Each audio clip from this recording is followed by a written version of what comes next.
শখ মাথা নষ্ট আমের ভরপুর মৌসুম শেষ হতে চলেছে, কিন্তু এখনো যদি এইরকম গাছে এইরকম গাছ ভর্তি আম থাকে তাহলে আসলে সত্যি মাথা নষ্ট হওয়ার মতো।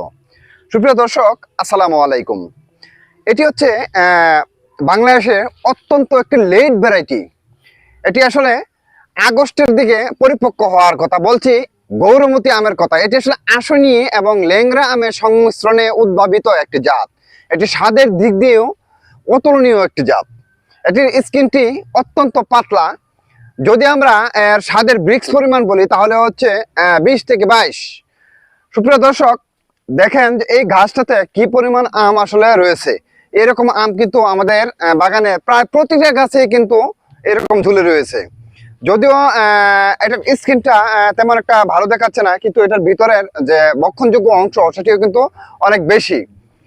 দর্শক, গৌরমতি আমের একটি বৈশিষ্ট্য হচ্ছে উপরে যে ছিটা ছিটা দাগ থাকে সেটি দেখে আপনি কিন্তু বুঝতে পারবেন যে এটি আসলে গৌরমতি জাত। দেখেন এটার স্কিনে যে ছিটা ছিটা দাগ রয়েছে সেটি দেখে কিন্তু আপনি বুঝতে পারবেন যে এটি গৌরমতি আম। এটি কিন্তু অত্যন্ত লেট ভ্যারাইটি এক আম। তাছাড়া এটি বাজার মূল্য কিন্তু তখন অনেক বেশি থাকে। দর্শক, যদি আপনাদেরকে আরেকটু ঘুরিয়ে দেখাই, দেখেন এই গাছটার চতুর্পাশে শুধু আম আর আম। দেখেন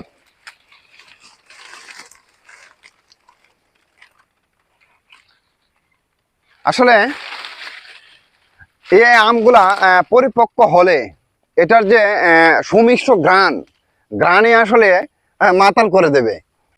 দেখেন এই গাছটাতে ডালপালা নাই, তারপরও কি পরিমাণ আম রয়েছে দেখেন।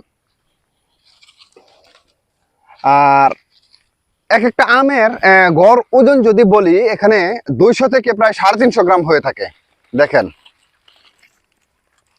ছোট্ট একটা ডাল, এই ডালটাতে কি পরিমাণ আম রয়েছে।